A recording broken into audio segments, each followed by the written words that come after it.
Tu dois être meilleur. On n'écoute pas la parole de Dieu, mon frère, pour seulement faire plaisir au pasteur. On n'entend pas la parole de Dieu pour faire plaisir à un frère ou à une sœur. On n'entend pas la parole de Dieu parce qu'on ne veut pas être acculé dans un département. On écoute la parole de Dieu parce qu'on doit être meilleur.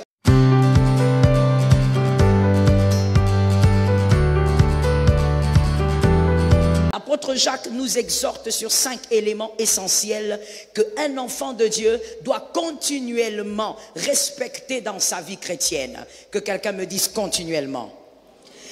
C'est important de comprendre qu'un enfant de Dieu, il y a des choses qu'il faut respecter continuellement. C'est vrai qu'il faut le dire qu'il y a des fois un problème, surtout chez l'Africain, il y a un problème culturel qui nous empêche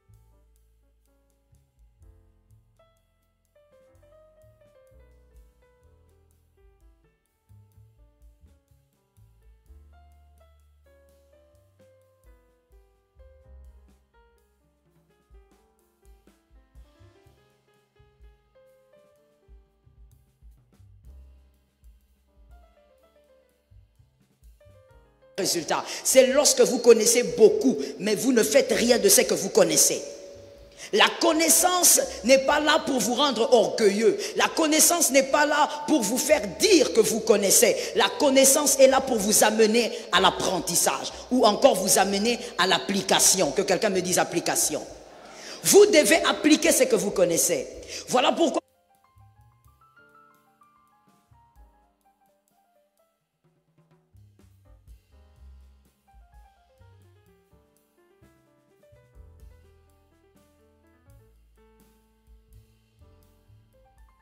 malheureusement, dans la plupart des églises locales, nous sommes remplis, nous les chrétiens dans les églises, nous connaissons beaucoup et nous cherchons même à connaître trop des choses compliquées. Mais alors que les choses les plus simples que nous connaissons, nous ne les appliquons pas. Je dis à quelqu'un, ne sois pas dans ce piège. Toi, arrive à faire ce que tu connais.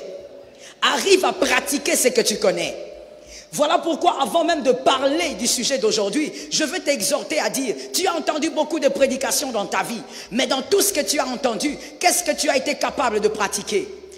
Nous venons, nous écoutons, nous venons, nous entendons, nous recevons beaucoup, et des fois nous récitons même plusieurs versets, mais qu'est-ce que nous pratiquons? La vie chrétienne n'est pas une vie seulement d'écoute, mais c'est une vie aussi de pratique. Merci pour cet amen. La vie chrétienne n'est pas une vie seulement de réception, mais c'est aussi une vie d'application. Vous devez aller au-delà de la réception, vous devez appliquer. Aujourd'hui, par l'autorité de Jésus, je suis venu dans ta vie te dire que non seulement tu dois écouter, mais tu dois appliquer. Le diable n'a pas peur de celui qui écoute, le diable a peur de celui qui applique. Je suis d'accord avec toi. Le diable n'a pas peur de celui qui dit Amen, le diable a peur de celui qui applique ce qu'il a reçu en disant Amen. Le diable a peur de celui qui agit selon la connaissance. Que quelqu'un me dise connaissance. Il faudrait que la connaissance te sorte de l'ignorance, mais il faudrait que la connaissance t'amène aussi dans l'application. Je dis à quelqu'un ce soir, tu dois être meilleur. Je disais, tu dois être meilleur. Tu dis un amen parce que tu entres dans une sphère de gloire. Tu dois être meilleur. On n'écoute pas la parole de Dieu, mon frère, pour seulement faire plaisir au pasteur. On n'entend pas la parole de Dieu pour faire plaisir à un frère ou à une sœur. On n'entend pas la parole de Dieu parce qu'on ne veut pas être acculé dans un département. On écoute la parole de Dieu parce qu'on doit être meilleur. La parole de Dieu a pour objectif de vous rendre meilleur. Vous étiez venu hypocrite, vous devenez un homme bon. Vous étiez venu voleur, vous devenez un homme juste. Vous étiez venu impudique, vous devenez un homme droit. La parole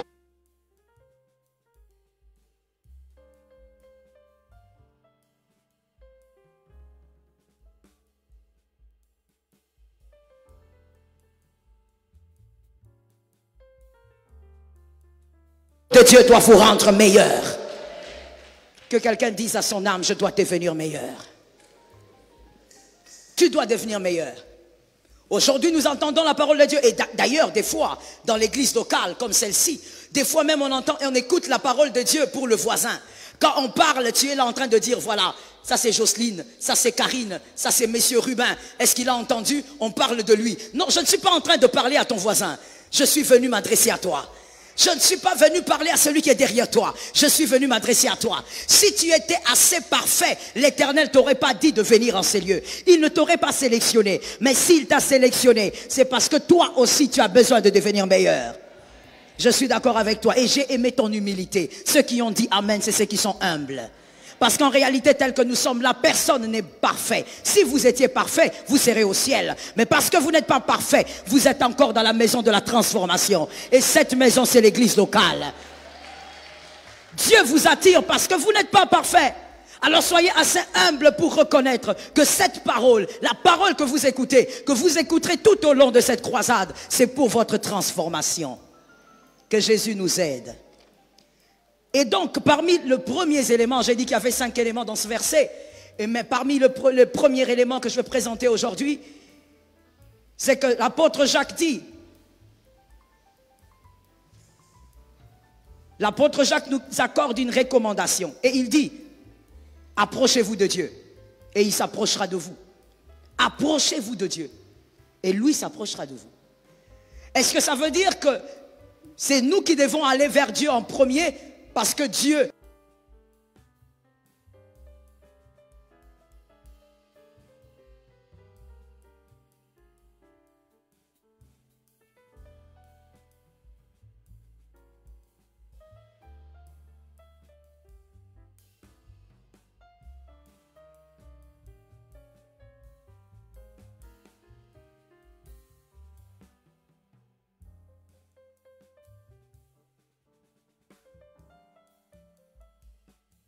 intelligence avant d'être une révélation.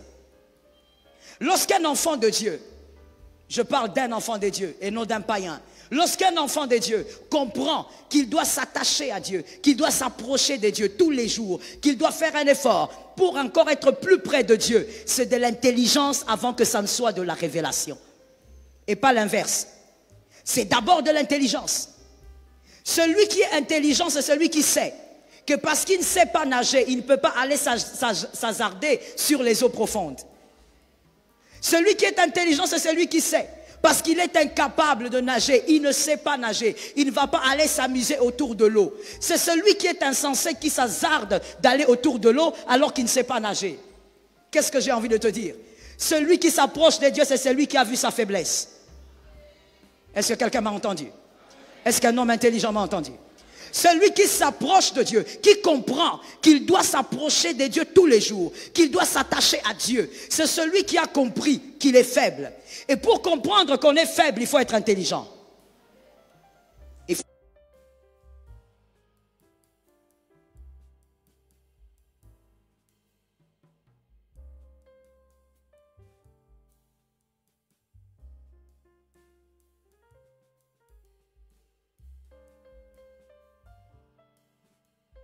Il ne faut pas d'abord avoir l'onction, il faut être intelligent. Pour connaître qui on est, pour connaître où sont ses faiblesses, il faut être intelligent. Celui donc qui s'approche de Dieu, c'est celui qui est intelligent, qui a compris qu'il est faible. Non seulement il est faible, mais il a aussi compris où se trouve sa force. Votre force se trouve auprès de celui que vous avez décidé de vous attacher. Vous avez réalisé que vous êtes faible, c'est de l'intelligence. Et quand on réalise qu'on est faible, maintenant on fait la deuxième chose. On cherche quelle est sa force. Et celui qui est capable de localiser sa force, au fait, c'est un peu comme Adam et Ève. Celui qui est capable de reconnaître la femme de sa vie, ce n'est pas que la révélation, c'est aussi de l'intelligence. C'est-à-dire, vous avez été capable de comprendre que vous êtes faible et que Dieu est fort. Vous avez été capable de comprendre que sans Dieu, vous êtes vulnérable. Que quelqu'un me dise vulnérable. Que sans Dieu, vous êtes incapable d'être meilleur. On peut vous conseiller toute la journée, mais sans le Saint-Esprit, vous ne pourrez pas être meilleur. C'est de l'intelligence que de savoir que vous êtes limité. Que quelqu'un me dise limité. Oui, dis-moi humblement limité. C'est de l'intelligence que de savoir que vous êtes limité. Et là, vous allez maintenant recourir à celui qui n'est pas limité. Vous allez recourir à celui qui vous permettra d'être fort. C'est de l'intelligence que de savoir qu'on ne peut pas tuer Goliath seul. Que face à Goliath, on est petit. Face à Goliath, on est un enfant. Alors David a été intelligent. David s'est mis devant Goliath. Il a dit, tu viens avec moi. Tu viens contre moi avec le javelot et la lance. Mais moi, je viens avec toi. Avec les pierres. Je posais la question à celui qui lit la Bible. Il dit, je viens devant toi avec des pierres. Alors que David avait des pierres. Alors que ce que David avait utilisé, c'était des pierres. Pourquoi David n'a pas parlé des pierres? Parce que David était assez intelligent pour savoir où se cachait sa force. Sa force n'était pas dans les pierres, mais sa force était dans le nom de l'Éternel des armées. C'est de l'intelligence que de savoir que vous êtes faible et votre force c'est Jésus de Nazareth. C'est de l'intelligence que de savoir que vous êtes obligé de vous rapprocher des dieux parce qu'il est votre énergie. Que quelqu'un me dise énergie. Que quelqu'un me dise énergie. C'est de l'intelligence que de savoir qu'un ventilateur tire son énergie de l'électricité.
Do you understand?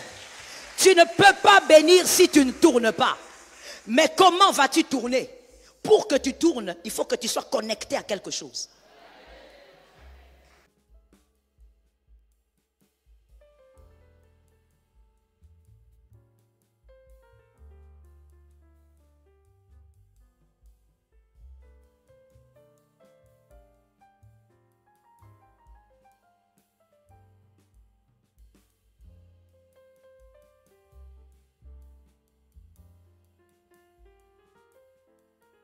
C'est de l'intelligence que de savoir maintenant, comme vous êtes le ventilateur, s'il vous plaît, branchez ça. C'est de l'intelligence maintenant de comprendre que vous devez vous brancher. C'est ce que l'apôtre Jacques dit. Vous attachez, restez avec lui, branchez-vous. Et vous voyez, dès qu'on branche, ça marche. Personne n'a besoin d'aider. Vous n'avez pas besoin de souffler.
Pour que ça marche, ça tourne de soi. Dès que tu seras connecté, dès que tu seras attaché, lorsque tu vas demeurer dans la présence de Jésus, tu vas tourner, personne ne va t'arrêter. Et d'ailleurs, le ventilateur est encore un tout petit peu différent. La sœur peut venir débrancher. Mais toi, quand tu demeures avec Jésus, personne ne peut te débrancher. Tu es connecté à la grâce. Je disais à quelqu'un, tu es connecté à la grâce. Tu es connecté à la gloire. Tu es connecté à la puissance. Personne ne peut te débrancher. Même si tous les sorciers s'élevaient contre toi, personne ne peut te débrancher. Tu es connecté à celui qui est puissant et qui est au-dessus de toute puissance. Je croyais que je parlais à une âme. Tu es connecté à celui qui est redoutable et qui est au-dessus de tout ce qui est redoutable. Personne ne peut te débrancher. Oh God, généralement nous nous embrouillons nous-mêmes. Et là je veux vraiment tirer les oreilles des jeunes frères et des jeunes sœurs. Nous nous embrouillons nous-mêmes. Nous cherchons la grâce, nous cherchons la puissance. Nous cherchons la manifestation des dons. Alors que c'est caché dans la chose la plus essentielle. Demeurer avec Jésus. Et tout celui qui veut demeurer avec Jésus ne peut pas y demeurer sans vivre dans la sainteté. Vous ne pouvez pas, parce que Jésus lui-même est la sainteté. Que Jésus vous bénisse. Aujourd'hui, en tant que chrétien, tu dois refuser de vivre comme un mondain. C'est-à-dire d'être à l'église, bien habillé, mais en dehors de cette porte, tu as la vie d'un mondain. Tu fais exactement tout ce que le mondain fait. Au contraire, tu vas même au-delà. Tu fais même ce que le mondain ne fait pas. En dehors de ces portes, en dehors de ces murs, on ne te reconnaît pas. Même les mondains sont étonnés. Ils se posent la question, mais est-ce que toi vraiment tu pries? Est-ce que toi vraiment tu es choriste dans cette église-là? Est-ce que toi vraiment tu es au service d'accueil? C'est-à-dire que tu es pire même que ceux qui sont en dehors. Il ne s'agit pas de faire semblant ici, mon frère. Il s'agit plutôt de comprendre que rester, demeurer avec Jésus vous permet d'être plus fort que ce que vous connaissez. Parce que je crois à une chose.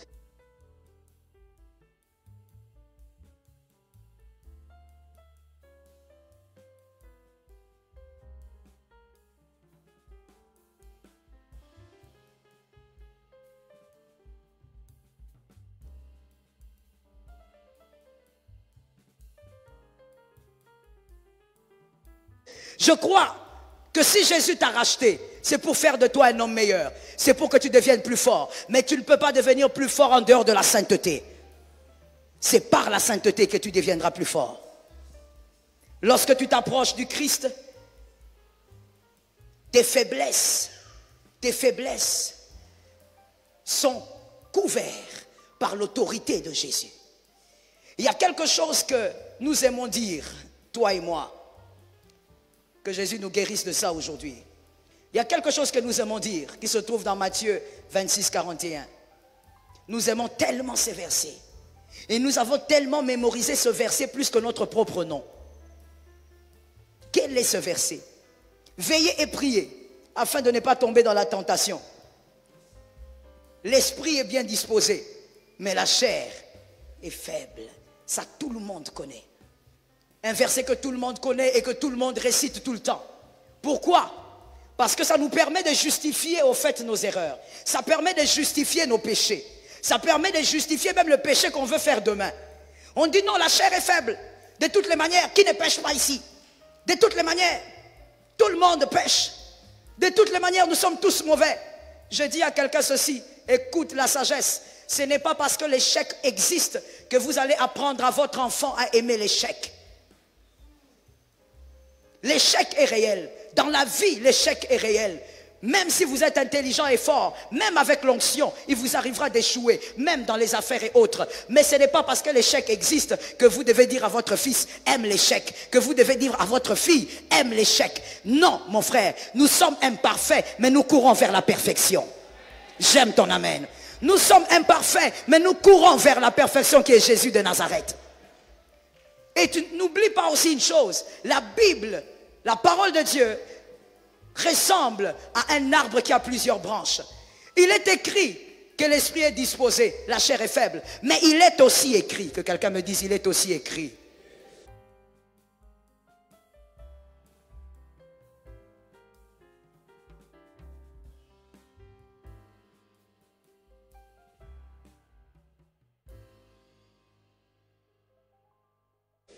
Selon Philippiens 4,13, il est aussi écrit, je puis tout par celui qui me fortifie. C'est-à-dire que tu es capable par celui qui te fortifie. Tu n'es pas obligé de dire faiblesse, faiblesse. Non, tu es aussi divin, tu n'es pas que humain. Tu peux tout par celui qui te fortifie. Je bénis les personnes qui ont entendu. Tu n'es pas seulement humain, tu es aussi divin. Tu peux tout par celui qui te fortifie. Par celui qui te fortifie, tu peux tout. Il ne faut pas seulement brandir ton humanité. Je suis humain. Tout le monde est humain. Oui, mais tu es aussi divin. Depuis que ton esprit a été régénéré par la conversion, le Saint-Esprit est en toi, il vit en toi, il a fait de toi un être divin. Et donc, si la chair te réclame, le divin aussi te réclame quelque part. Si la chair veut te clouer, le divin va te relever. Je croyais que je parlais à une âme. Si la chair veut t'écraser, le divin va te relever. Tu dois aussi voir la dimension divine de ta personne. Tu ne dois pas te caresser dans le mensonge du diable. Le diable vous caresse en vous disant, tout le monde est mauvais, pourquoi tu veux faire des efforts? Tout le monde est imparfait, pourquoi tu veux faire des efforts? Mon frère, ma soeur, voilà pourquoi, retiens pour la vie. Et si tu peux même l'enseigner à tes enfants, ça serait une bonne chose. Voilà pourquoi Christ n'a pas demandé à quelqu'un d'autre de mourir à ta place. Il est mort lui-même. Je m'explique pour les personnes intelligentes. Il est mort lui-même. Il n'a pas demandé à l'ange Gabriel ou à quelqu'un d'autre de mourir. Pourquoi? Parce que tu dois avoir comme modèle Jésus de Nazareth d'abord. Jésus seul et Jésus d'abord. Tu ne dois pas dire, moi je ne veux pas courir vers la perfection parce que de toutes les manières, l'ancien de l'église avait péché. Donc moi aussi je ne vois pas. Non, ton modèle ce n'est pas d'abord l'ancien de l'église. Ton modèle ce n'est pas d'abord le pasteur. Ton modèle ce n'est pas d'abord les diacres. Ton modèle c'est Jésus de Nazareth. Il est l'unique modèle. Il est le grand modèle. Ainsi la parole peut dire, il y a des bergers, mais Jésus est le grand berger. Parce que même nous les bergers, nous nous inclinons devant le grand berger. Devant lui qui est le grand modèle. Devant lui personne ne peut dire, je suis parfait. Lui, il est le parfait et il nous amène vers la perfection. Il peut faire d'un impudique un homme bon. Il peut faire d'un hypocrite un homme juste. Il peut faire d'un voleur un homme droit. Jésus est le modèle. Est-ce que quelqu'un m'a capté? Mon frère, ne te laisse pas caresser par le diable. Ce genre de phrases ont amené plusieurs enfants de Dieu à vivre dans le péché, à négliger la sanctification, parce qu'ils brandissent des versets sans leur complément. Écoute, chaque verset de la Bible a ses compléments. Ne viens pas brandir un seul verset. Si tu brandis un seul verset, tu n'as pas compris la Bible. La Bible, c'est complète.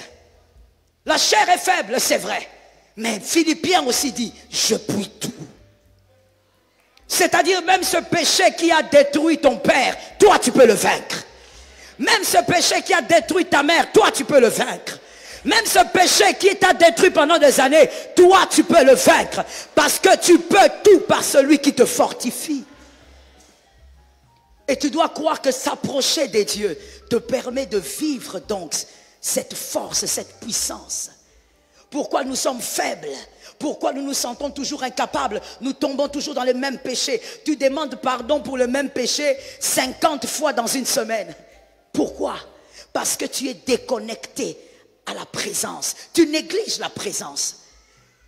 Aujourd'hui, nous sommes au temps de la fin où les hommes, les femmes dans l'église recherchent plus les spectacles que la véritable parole. Recherchent plus ce qui frappe à l'œil. Recherche plus la manifestation de certains dons. Oh, ce n'est pas mauvais la manifestation des dons, c'est biblique. Mais se focaliser sur ça va t'éloigner de l'essentiel. Avant de chercher toutes ces choses, cherche d'abord à t'allumer. Avant de chercher de prier pour les malades et qu'ils guérissent, cherche d'abord à t'allumer. Un mort ne peut guérir personne. Un mort ne peut pas prêcher l'évangile. Un mort ne peut pas manifester le don de prophétie. Le mort, c'est qui? C'est celui qui est déconnecté de Dieu. C'est celui qui est déconnecté de Jésus. Voilà pourquoi Jésus devant Lazare, il a parlé, il a dit Lazare sort. Lazare est sorti. Mais quand Lazare est sorti, il a appelé les hommes, il a dit déliez-le. Tu peux être debout, Mais tu es lié. Pourquoi? Parce que tu es déconnecté de la présence de Dieu. Tu es régulier à l'église. Oh, je veux le dire. Tu es très régulier à l'église. Le pasteur t'a même pointé tellement que toi tu es régulier. Tu es régulière. Mais devant Dieu, tu n'es pas régulier. Les hommes te voient. Les pasteurs te voient. Mais Dieu ne te voit pas. Être régulier à l'église locale n'est pas synonyme d'être régulier dans la présence de Dieu. Sois régulier dans la présence de Dieu, c'est-à-dire quoi? Reste avec Dieu, aime Dieu, recherche Dieu tous les jours, recherche à faire le plaisir de Dieu, recherche à devenir comme Christ tous les jours. Être dans une église, c'est bien, mais il y a mieux que ça. C'est être dans la présence permanente de Dieu. Que Jésus t'aide à le vivre. Il faut sortir de ce genre de poésie diabolique, de poésie maléfique, où vous êtes constamment en train de rappeler combien les autres sont plus mauvais que vous, pour vous conforter dans votre situation, pour vous conforter dans votre mal. Vous dites, ah, de toutes les manières, moi je suis bien. Vous avez appris que tel frère, il a engrossé une fille, moi je suis bien. Vous avez appris que telle femme, elle a divorcé, moi je suis bien. Mon frère, tu n'es pas bien parce qu'autour de toi, il y a des hommes mauvais. Tu ne dois pas célébrer ta personne parce qu'autour de toi, les gens commettent des erreurs. Célèbre ta personne par rapport à l'homme de Galilée. Célèbre ta personne lorsque Jésus t'acclame parce que tu as abandonné un péché. Et tu ne l'abandonnes pas par ta force, mon frère. Je puis tout par celui qui me fortifie.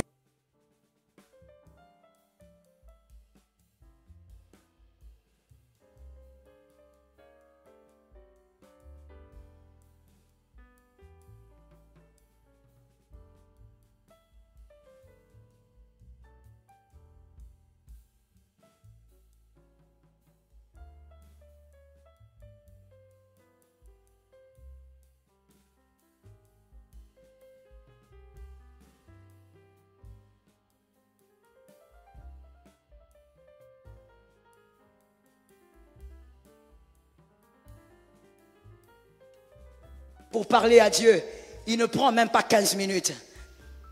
Là, nous sommes le soir, bientôt 19 h. Est-ce qu'aujourd'hui, tu as pris 20 minutes dans la présence de Dieu? As-tu parlé, ne fût-ce que 20 minutes, seul à Dieu? Ou même si je veux aller dans le principe de Jésus, comme Christ a dit, as-tu prié ne fût-ce qu'une heure? Parce que pour Christ, c'était le minimum. As-tu prié ne fût-ce qu'une heure depuis que le jour s'est levé aujourd'hui? Mais nous sommes accrochés aux hommes. Parce que nous pensons que ce qui compte, c'est ce que les hommes peuvent nous donner. Pour que sur terre, nous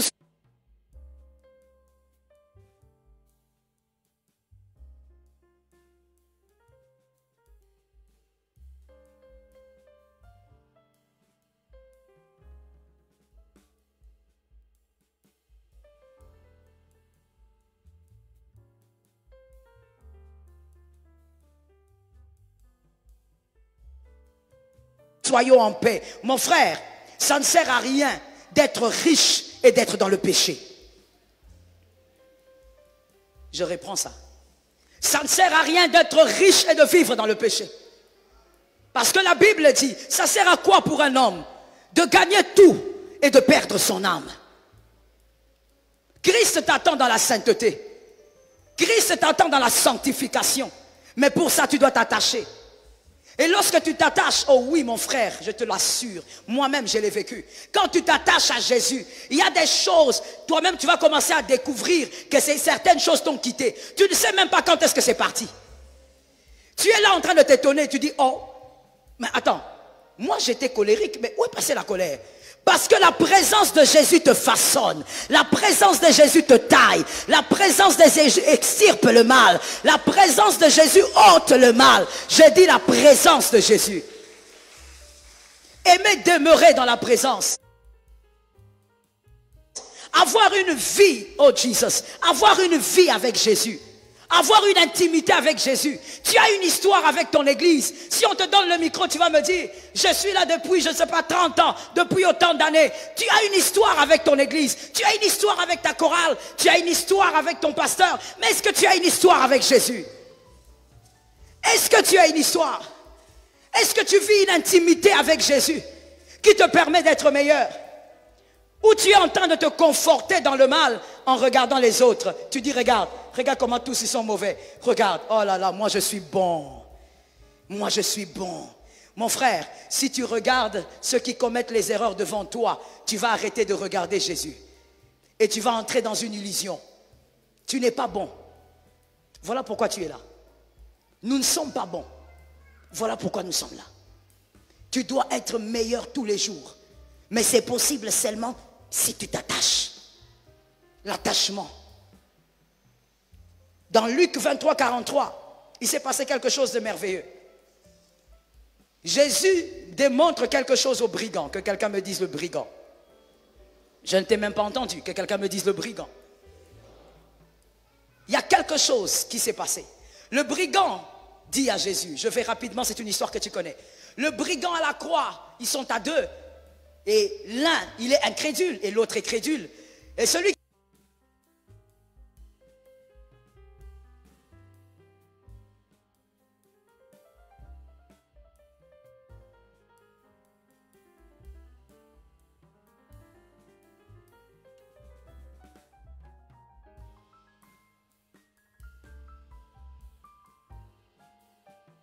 croix. L'autre a vu que je ne suis qu'un voleur, qu'un brigand. Toi, tu n'as vu qu'une partie de l'iceberg et tu n'as pas tout vu. Je ne suis pas que le Jésus qui est fort après la résurrection. Est-ce qu'il y a quelqu'un qui connaît cette histoire? Parce que j'ai l'impression qu'il y a des gens qui ne connaissent pas l'histoire. Est-ce qu'il y a quelqu'un qui connaît l'histoire? Est-ce qu'il y a quelqu'un qui lit la Bible? J'aime bien les gens qui lisent la Bible. Jésus dit, attends, je te dis aujourd'hui même, tu seras avec moi au paradis. Une manière de dire à cet homme, je ne suis pas puissant que après ma mort et ma résurrection. Non, je ne suis pas fort qu'après ma mort et la résurrection. Non, toi tu me dis quand tu reviendras, ça sous-entend quoi? Voici ce qui sous-entendait le brigand. Quand tu reviendras, c'est-à-dire, nous allons tous mourir, et toi miraculeusement, tu reviendras, donc certainement tu vas ressusciter. Mais Jésus est en train de lui dire, ma force n'est pas attachée à ma résurrection. Je suis fort même quand j'agonise. Qui est cet homme intelligent qui m'a capté? Je suis fort même quand j'agonise. Il est en train de dire à ces brigands, tu n'as pas compris. Tu as compris juste une partie. Je ne suis pas que le Jésus puissant à la résurrection. Mais même quand je suis en train d'agoniser, même quand je dis, Père, Père, pourquoi m'as-tu abandonné? J'ai la puissance de faire d'un homme faible un homme fort. J'ai la puissance de changer la destinée d'un homme.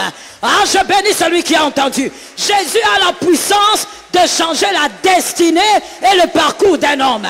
Mais là, ça s'est passé où? Ça s'est passé à la croix. Que quelqu'un me dise la croix. Que quelqu'un me dise la croix.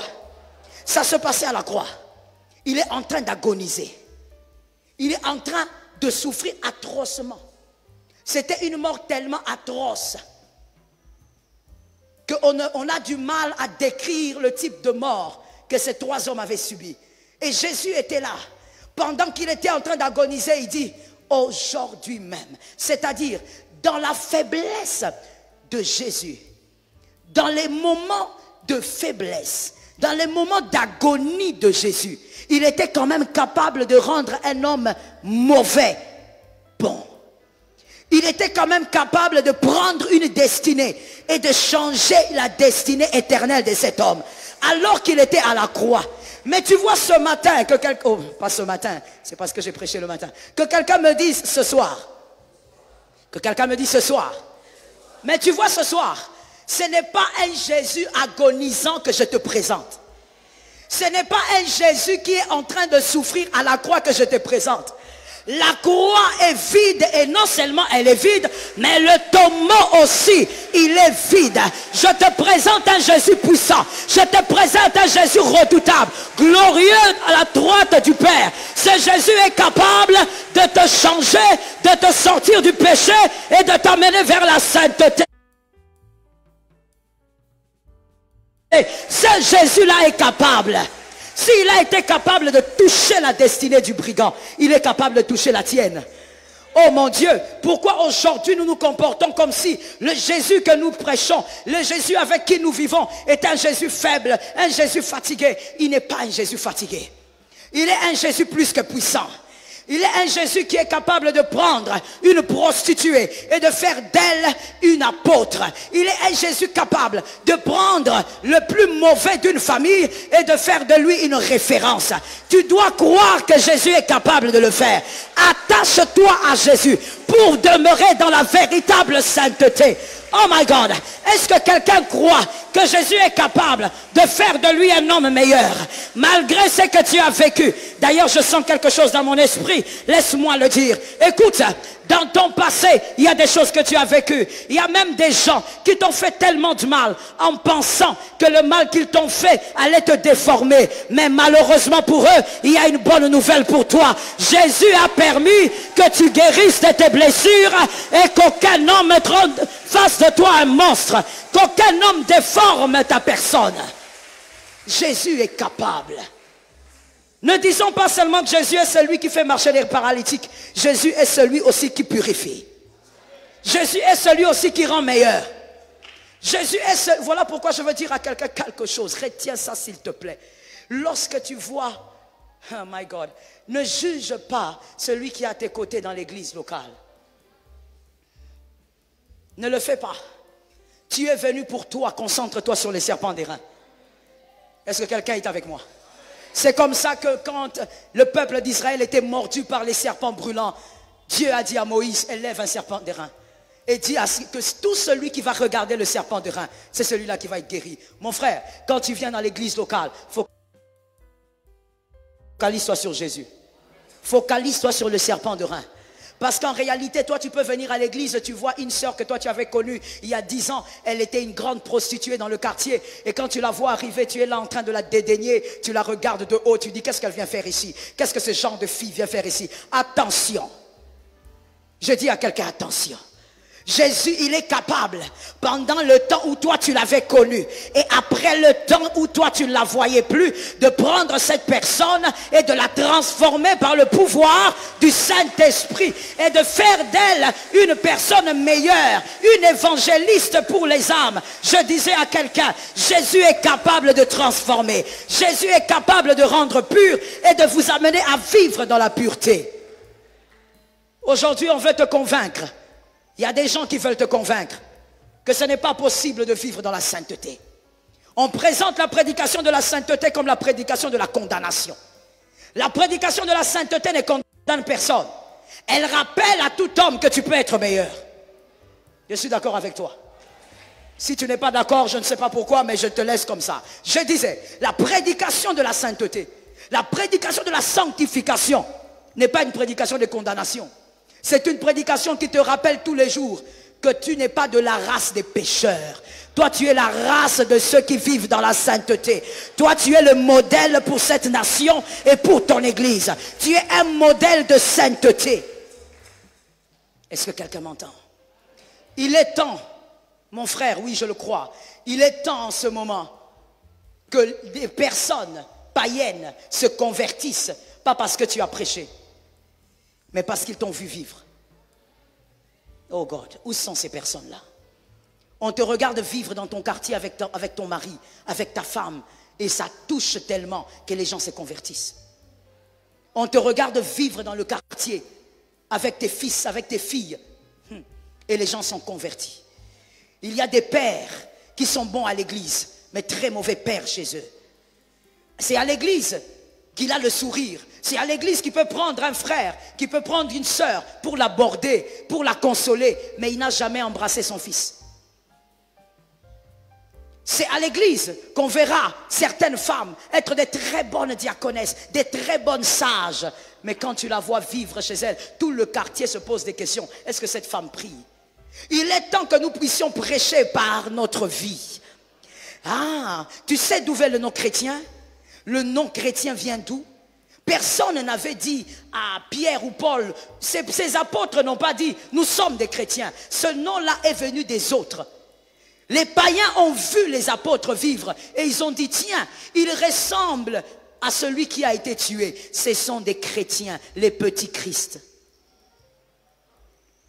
Il est temps que tu puisses être une bonne personne. Pas parce que tu le dis, mais parce que tu nous as démontré par ta vie.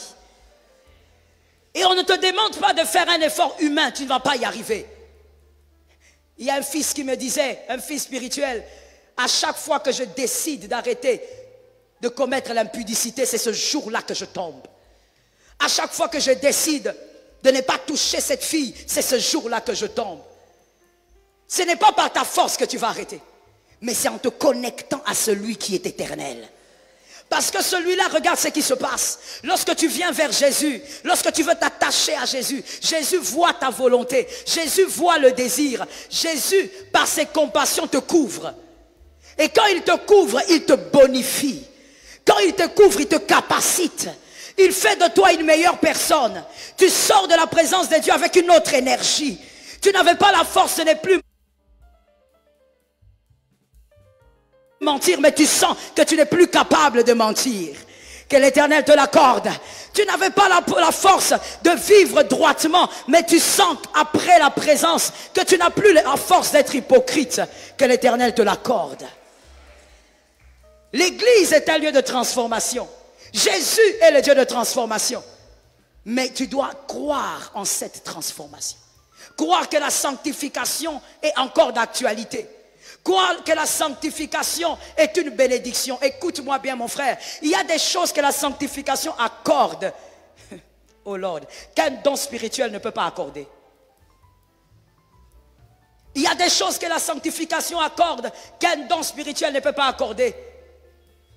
Marcher dignement avec Jésus. Laisse-moi, je vais te le dire simplement. Je veux le faire de manière très simple. La sanctification, vivre avec Jésus, demeurer avec lui, te permet de garder ton ciel. Tu peux avoir tous les dons du monde, mais si tu n'es pas capable de vivre dans la sainteté et de veiller sur ta sainteté, tu risques de perdre ton ciel. Voilà pourquoi l'apôtre Paul a dit, je fais attention à moi-même, de peur qu'après avoir prêché les autres, que moi-même je sois rejeté. Comment l'apôtre Paul pensait qu'il pouvait être rejeté? Qu'est-ce qui peut bien rejeter l'apôtre Paul? L'apôtre Paul nous a exhortés en disant, attention. J'ai dit à un frère, attention. J'ai dit à une sœur, attention. Vivre dans la sainteté est un choix. Je veux que quelqu'un me dise, c'est un choix. Vivre dans la sainteté, c'est un choix. Ce n'est pas parce qu'on vous prêche, comme je l'ai dit au début, que vous allez le vivre. Vivre dans la sainteté est une décision. Décidez de ne pas, décidez de vous accrocher, décidez de vous attacher. Décidez de vivre pour Christ. Décidez de faire des choses selon Christ. C'est un choix. Il n'y a pas une imposition de main qui va réaliser cela. C'est une décision personnelle. Que l'Éternel nous aide à y arriver. Regardez ce que Luc 10, 19 dit. Je vais essayer d'atterrir parce que je regarde mon temps. Regardez ce que Luc 10, 19 dit. Luc 10, 19 dit, je vous ai donné le pouvoir. Mais ce pouvoir, ce verset, n'est pas seulement attaché aux esprits impurs. Je vous ai donné le pouvoir de marcher sur le serpent, sur le scorpion, sur toute la puissance de l'ennemi. Et rien ne pourra vous nuire. Ce n'est pas attaché que aux esprits impurs. Mais quand on dit rien ne peut vous nuire, même le péché ne doit pas te nuire. Le péché est très nuisible. Le péché est en train de détruire votre avenir. Le péché est en train de parsemer votre destinée de plusieurs destructions. Le péché est en train de vous voler le bonheur du futur. Ah oui, mon frère. Quand on pêche, généralement, on se dit, qui m'a vu? Personne ne m'a vu. Qui m'a entendu? Personne ne m'a entendu. Mon frère, il n'est pas question de qui t'a vu. Le problème, c'est que tu as fait enregistrer. En fait, tu es comme quelqu'un, tu vois, quand tu dois voyager, tu vas booker le billet. Tu es en train, au fait, de booker le désastre dans ta destinée. Tu es en train de donner rendez-vous à un désastre dans ta destinée. Tu es en train de donner rendez-vous à une destruction dans ton futur. Tu n'as pas besoin de t'inquiéter sur les yeux des hommes. Tu devrais plutôt te préoccuper sur ce qui s'est passé dans ton avenir. Voilà pourquoi la Bible peut dire, vous récolterez ce que vous aurez sémé. Il n'y a aucune sémence que nous lançons sur la terre qui ne puisse pousser. Des fois même quand vous mangez une mangue, vous jetez le noyau, comme ça vous partez. Vous avez oublié. Mais le noyau a une instruction. Dans chaque sémence, il y a une instruction. Et l'instruction, c'est quoi? Ça doit germer. Vous avez fait des choses, vous avez péché, vous ne vous êtes pas repenti. Et vous n'avez même pas cherché à comprendre comment faire pour que le Seigneur vous en délivre. Vous croyez que l'histoire est finie. J'ai l'habitude de dire aux gens, c'est lorsqu'on pêche que l'histoire commence. On dit j'ai péché, j'ai fait ça, c'est fini. Personne ne sait. Non mon frère, aucun péché ne peut être enterré de cette manière. Toute sémence a une instruction, elle te donnera le fruit.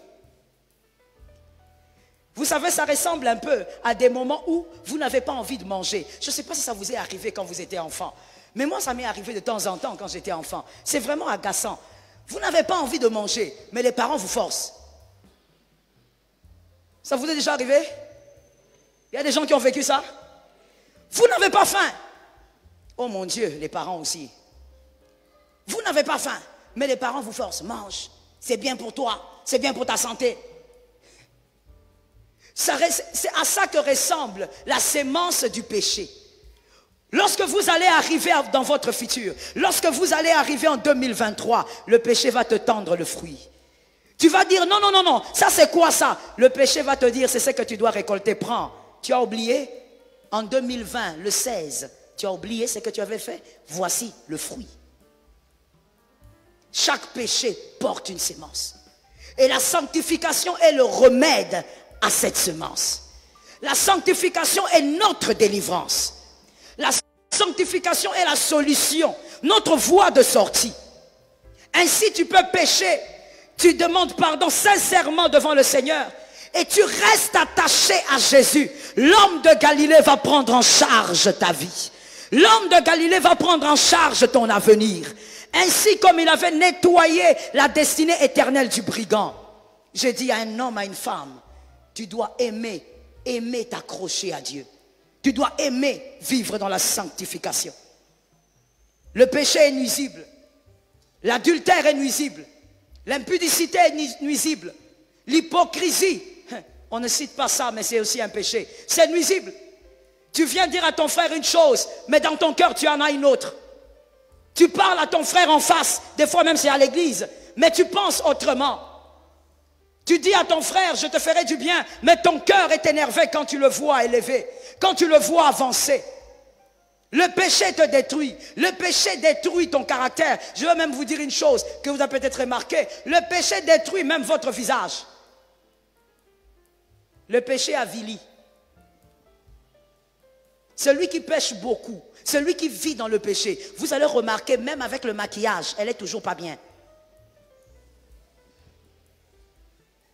J'ai essayé d'utiliser un bon terme pour ne pas te choquer. Même avec le maquillage, quand tu la regardes, tu te poses la question, ce maquillage a été fait où? Dans les eaux ou sur la terre? Parce qu'il y a autre chose qui l'avilit. On voit cela dans la parole de Dieu. Lorsqu'Adam a péché, il est allé se cacher. Parce qu'il n'y avait plus de beauté sur son corps. Il avait maintenant réalisé qu'il était nu. Mais avant, il était toujours nu. Mais comment ça, il ne réalisait pas? La gloire de Dieu crée une beauté. Je bénis celui qui est là derrière, c'est celui qui a dit amen. La gloire de Dieu crée une beauté. La gloire de Dieu rend beau. La gloire de Dieu rend belle. La présence de Dieu rend beau. Ça veut dire que quelqu'un te regarde, il ne sait pas pourquoi, mais il a envie de te faire du bien. Ah, laisse-moi le déclarer sur une vie. Que l'Éternel t'aide à vivre avec lui. Et lorsque les hommes te verront, que les hommes aient tendance à te faire du bien. Que Dieu te donne le cœur des hommes. J'étais en train de déclarer. Que Dieu te donne le cœur des hommes. La gloire de Dieu rend beau. La gloire de Dieu. La Bible dit de David, il était beau. La gloire de Dieu. La gloire de Dieu rend appréciable. C'est comme ça que vous verrez quelqu'un dans l'assemblée. Il a beaucoup de talent, beaucoup de potentiel. Mais il ne fait rien avec tout ça. Ceux qui ont moins de potentiel que lui vont de l'avant. Laisse-moi parler un peu aux chantres. Où sont les chantres même?